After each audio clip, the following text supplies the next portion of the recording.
Pending है। आज तक हम वेट कर रहे हैं, कद ज्वाइन करांगे, कद वर्दी पहनेंगे, कद कर क्या ना बताओगे। हाँ बाबू में लग गए। 2019 में दोबारा जब सरकार बनी तो ये था कि कोई ना भी तो सरकार बनी है, इसको थोड़ा डिस्टेंस रखना पड़ेगा। तब उम्मीद ये थी,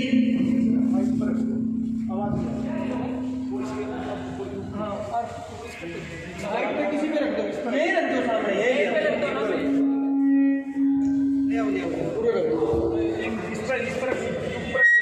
ऊपर रख दो ऊपर, कोई नहीं।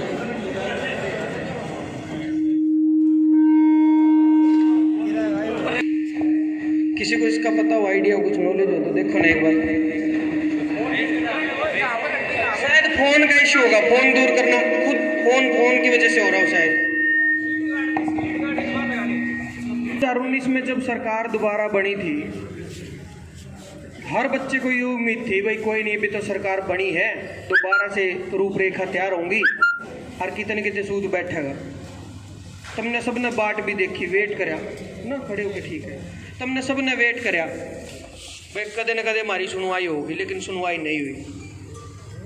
उस पीड़ा को लेके इतनी तपती दोपहरी में, इतनी गर्मी में किसी का शौक को नहीं भाई किसी इकट्ठे होने का। पीड़ा है अंदर तुम्हारे सबके, और ये पीड़ा और ज़्यादा तब होगी। आज तो मुद्दा पुलिस का है। हम सबसे बड़ी कमी हम युवाओं की क्या है कि हम अपने अपने मुद्दों पे बांट दिए गए। जैसे बीजेपी ने जात पात में बांटे ना, भाई तुम जाट हो, तुम सैनी हो, तुम ब्राह्मण हो, नू तुम भी बांट रखे हो नौकरियां के नाम पे।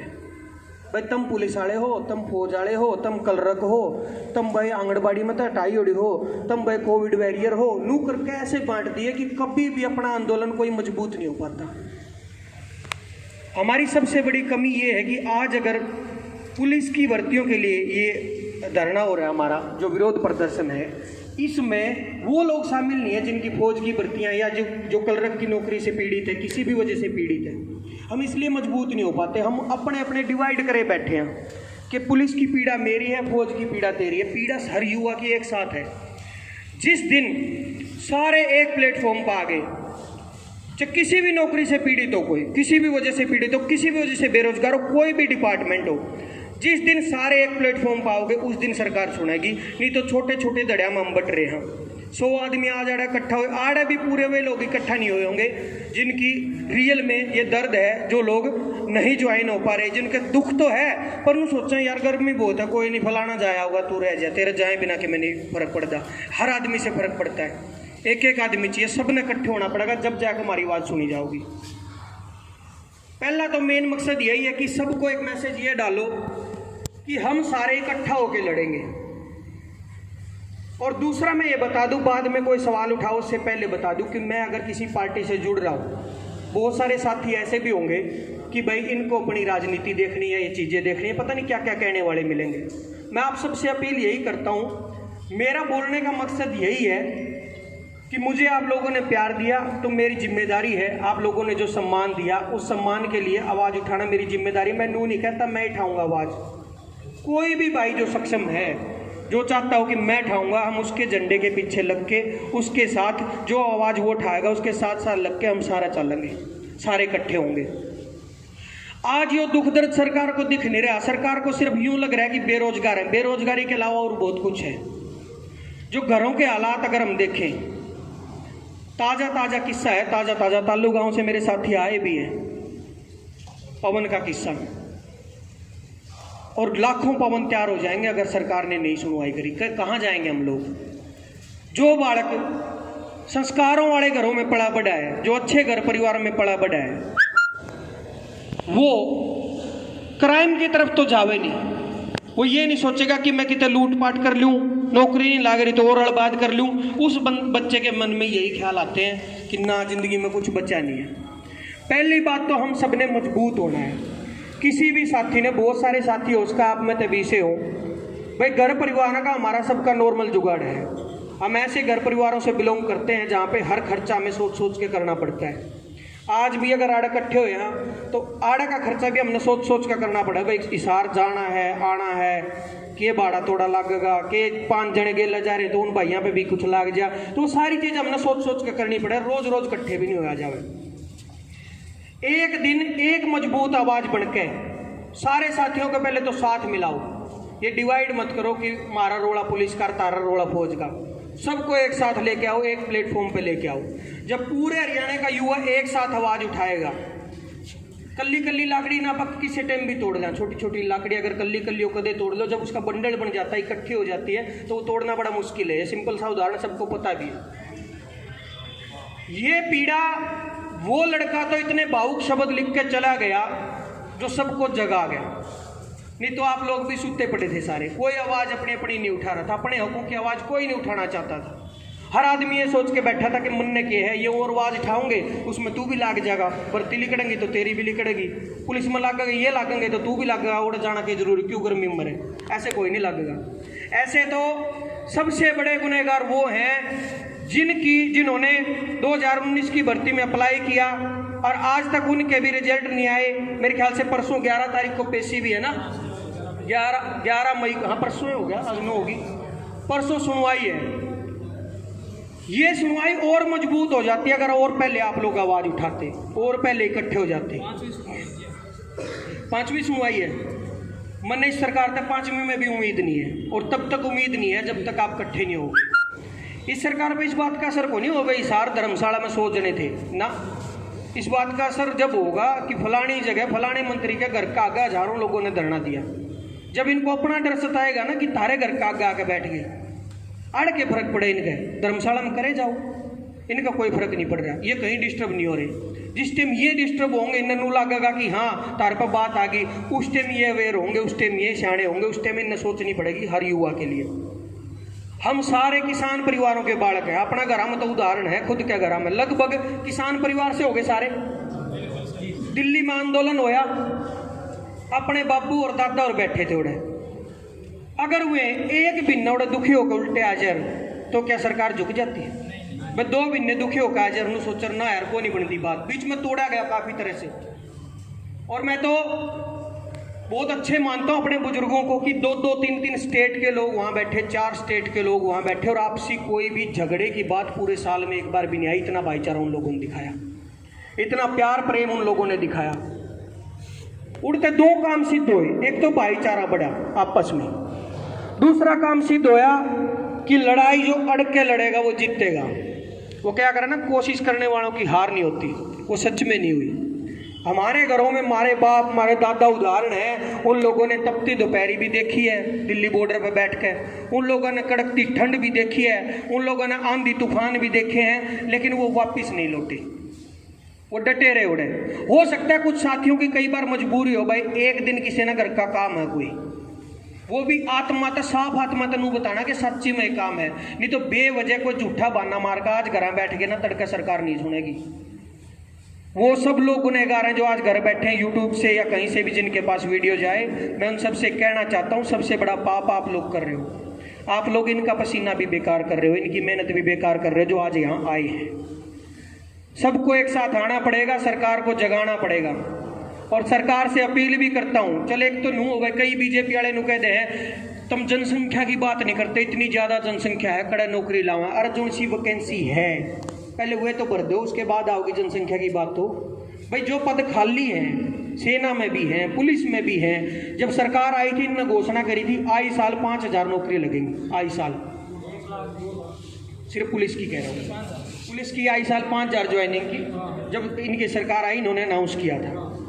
वो 5000 नौकरियाँ पहले डी को नहीं पूरी हो रही अभी तक, तो 5 साल हो गए, 34 साल चल रही है ये, और ये लड़कियां आपके सामने बैठी हैं। हाँ, रिजल्ट रिवाइज करेंगे। इनका जो वो लगा था एक फॉर्मूला जिसमें इनके नंबर का कुछ, हाँ बोल रहे हैं कि 150 लड़कियां बाहर निकलेंगी सर। अब वो 200 लड़कियों ने अगर कुछ गलत स्टेप उठा लिया, जैसे पवन ने उठाया, उसका कौन जिम्मेदार होगा? बिल्कुल वही मैं कह रहा हूँ, गलत स्टेप इसलिए उठते हैं, क्या कारण होता है? देखो अगर ये बैन आई हुई है, हम सब ऐसे परिवारों से हैं जहाँ के रिश्ते नाते भी अपनी नौकरी, काम धंधा, किले, जमीन, इन चीज़ों को देख के होते हैं, बालक करे की है। अब मान लो किसी गुड़िया का रिश्ता या बता कर हो गया कि हमारी छोरी पुलिस में लागण हो रही है, अब वैसा ही उसके लिए घर परिवार देखा जाएगा। अब जिस दिन उसके ऊपर कोई फार्मूला अप्लाई कर कर उसने काट देंगे, बेचारी ने पढ़ाई पूरी करी, 100 के 100 नंबर लियावे और पाछे आके कह देना भाई, मान लो सरकार कह दे हमने तो भाई बड़े बड़े बाला वाले चाहिए बुला लिए, और आंदे सरकार को कह देना बाला वाले तो कौन ठीक लगे, गंजे चाहिए थे। तो ये तो बेइज्जती वाली बात है ना, पहले बता दे वो गंजे चाहिए थे तो पहले उसी तैयारी करें। रोज के नए फार्मूले लगा के इन बच्चों की हत्याएं की जा रही, अंदर से मारे जा रहे हैं सब। मेरी पीड़ा ये इसलिए है कि भाई साहब मेरी थारी सब की वजह से परमात्मा ने सुन ली कि मेरा थोड़ा बहुत ठीक काम चल गया। अगर मेरा नहीं चलता, बदकिस्मती ऐसी होती, मैं इसी भीड़ में बैठा होता, इसलिए मेरी पीड़ा है। मैंने चुपचाप अपनी जिंदगी इंजॉय को नहीं करनी कि तेरे पे सारी मौज है तो तू काचे काट। मैं आप लोगों के बीच में बैठा होता, मैं भी पूछ रहा होता लगांगे क्या पा हवाओं को, चिरागों को हवाओं में उछाला जा रहा है, चिरागों को हवाओं में उछाला जा रहा है और हवाओं पे भी दबाव डाला जा रहा है। हम ही तो हैं जिम्मेदार आंतरिक सुरक्षा के और हम ही को नौकरियों से निकाला जा रहा है। लगभग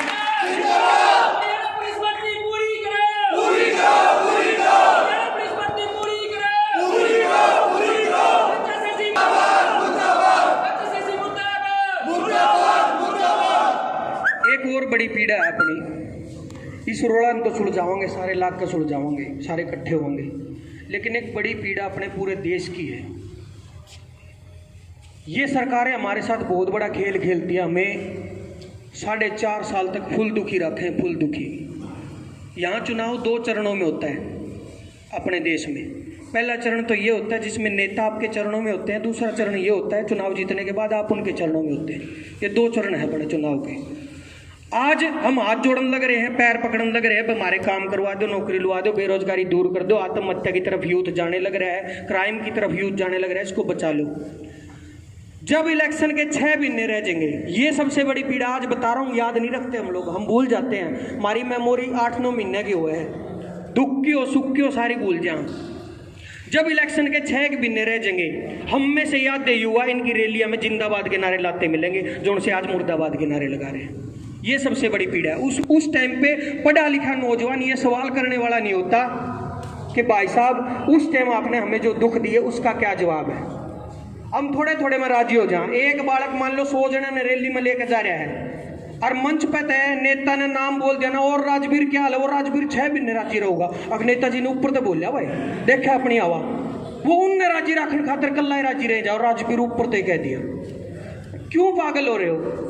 नाम लेने से क्या हो जाएगा, क्या जान पहचान से हो जाएगा? उन बच्चों की सोचो, बहुत सारे घर परिवार ऐसे हैं भाई साहब जिनकी लोकल चौकी में भी जानकारी को नहीं भाई, जिनकी जानकारी है मंत्रियों से है, संतरियों से है, बैकडोर एंट्री होती है, सब कुछ होता है इस देश में, पेपर लीक होते हैं। पर जिन बच्चे की जानकारी नहीं है, मेहनत पूरी कर रहे हैं, उनका कसूर क्या है? जो रोज पढ़ते हैं बेचारे, उन बच्चों के लिए आवाज हम सब ने उठानी पड़ेगी। सबसे पहला कदम तो यही लेना पड़ेगा कि सबको एक मंच पे आना पड़ेगा, इकट्ठा होना पड़ेगा।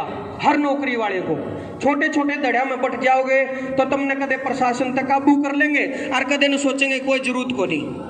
मैं बता रहा था, वीडियो भी आपने देखी होगी, ये सरकार हम सबको यूट्यूब की ऐड मान रही है। यूट्यूब पे ऐड नहीं आ करे, उस ऐड ने 5 सेकंड में उसकी पाला बटन दाब दिया कर, वहां गली कट गाना देख लिया।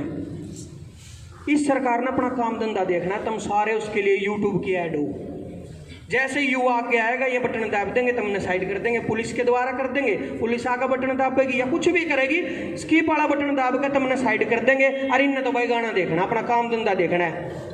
इनको ये देखना ठेकों से कितनी कमाई आ रही है, इनको ये देखना कि इस पुल में कितना लूट सकते हैं। इस देश के जो नौजवान है, जो भविष्य है, जिनकी वजह से देश का नाम रोशन होता है, जो आगे जाके देश को आगे लाने का काम करते हैं, उनका गला दबाया जा रहा है, उनकी गेटी घोटी जा रही है। और ये तब तक दबाया जाएगा जब तक आप आवाज नहीं उठाओगे। एक हैशटैग मैंने भी चलाया था, एक मुहिम मैंने चलाई थी जिसमें हम सरकार को टैग करके, ट्विटर पे हो कोई फेसबुक पे हो, आज के टाइम सोशल मीडिया बहुत मजबूत है और ये मीडिया के साथी भी आपका सबका धन्यवाद करता हूँ कि आप इन युवाओं की आवाज़ बढ़ने के लिए हर जगह पहुँचते हो। नहीं तो बहुत सारे मीडिया के साथी ऐसे भी हैं जो पहुँचा कर जन दिखता हो हड़ता ऐड मिलेगी, आड़ तक किसकी पट्टी चलाऊंगे, साइड में पट्टी नहीं चला कर, एक नाम चले जावे दुकान वाले का, फलाना फर्नीचर, और मुद्दा के बरा मौत खाओ। तो आप लोगों का धन्यवाद करता हूं कि आप इन बच्चों की आवाज़ उठाने हर जगह पहुंचते हो और इन बच्चों को इतना कोऑपरेट करते हो। आपकी आवाज़ से ये आवाज़ दूर तक जाएगी। हम सारे इकट्ठे होके इस आंदोलन को सिर्फ हिसार तक सीमित नहीं रखेंगे, इस आंदोलन को 100 लोगों तक सीमित नहीं रखेंगे, 200 लोगों तक नहीं रखेंगे। इस आंदोलन को, इस आवाज़ को लाखों लोगों तक लेके जाएंगे और दिल्ली तक लेके जाएंगे। कौन कौन तैयार है दिल्ली तक आंदोलन लेके जाने में? एक चीज़ मैं बता दूं साथियों, आंदोलन में सबसे बड़ा डर युवा साथियों को क्या होता है? सबसे बड़ा डर, खासकर पढ़ने वाले बच्चों को, उनको डर होता है पुलिस केस का। सब आगे आना चाहते हो, आप सब में जुनून, आप सब नू चाहो हड़ांगे और लड़ांगे, लेकिन एक डर होता है कि पुलिस केस ना बन जाए। इस डर के आगे भी खड़ा होना पड़ेगा। आप में से अगर 100 आदमी हो तो 5 आदमी से छांट लो जो नो के मैं अड़ूंगा। जिन्हें नू लगता हो मेरे पे केस लग गया, पाछे भी कुछ नहीं, कोई दिक्कत नहीं, घर परिवार में टेंशन नहीं आनी भाई। जो नू हो कल्ला ही है, सारा घर का काम वो करे, सारी चीज़ वो करे है, वो तो बेशक पाछे रह जियो, जिस पे जिम्मेदारी है। अगर आज़ादी से पहले अंग्रेजों के टाइम में आज अपने को डरा दिया जाता है, यार दोस्त कह दे ना गड़े केस लग जाएगा, अपनी माँ कह दे बेटे उड़ना चाहिए घर रह जा, बाबू कह दे रहने दे, सब दबा के रखते हैं कि ना नहीं जाना नहीं जाना नहीं जाना, और जब तक नहीं जाओगे आवाज़ नहीं उठेगी। आज़ादी से पहले अगर भगत सिंह की माँ ने ये कह दिया होता कि बेटे तन्ने नहीं बोलना और थोड़ा देश पड़े आज़ाद कराने में ये करा लेंगे, चंद्रशेखर की माँ ने ये कह दिया होता ना बेटे तन्ने नहीं जाना, राजगुरु सुखदेव के माता पिता ने कह दिया होता बेटे तन्ने नहीं जाना, तो आज भी हम गुलाम होते और हैं आज भी गुलाम। वे अंग्रेज गए, दूसरे आ गए, और इन दूसरे ने तो और बुरा हाल कर दिया।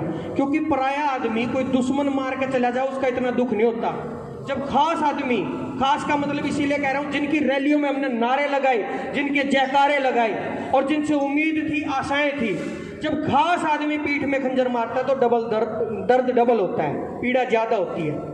आज वही पीड़ा है, ज्यादा से मैं आपका नहीं लूंगा, यही बात मैं कहना चाहता हूं। आज से यहाँ से डिसाइड करके चलेंगे आगे की तैयारियां। सिर्फ धर्मशाला तक बात नहीं बनेगी, यहाँ रुकने तक बात नहीं बनेगी, सिर्फ हिसार शहर से बात नहीं बनेगी, सिर्फ 200 लोगों से बात नहीं बनेगी।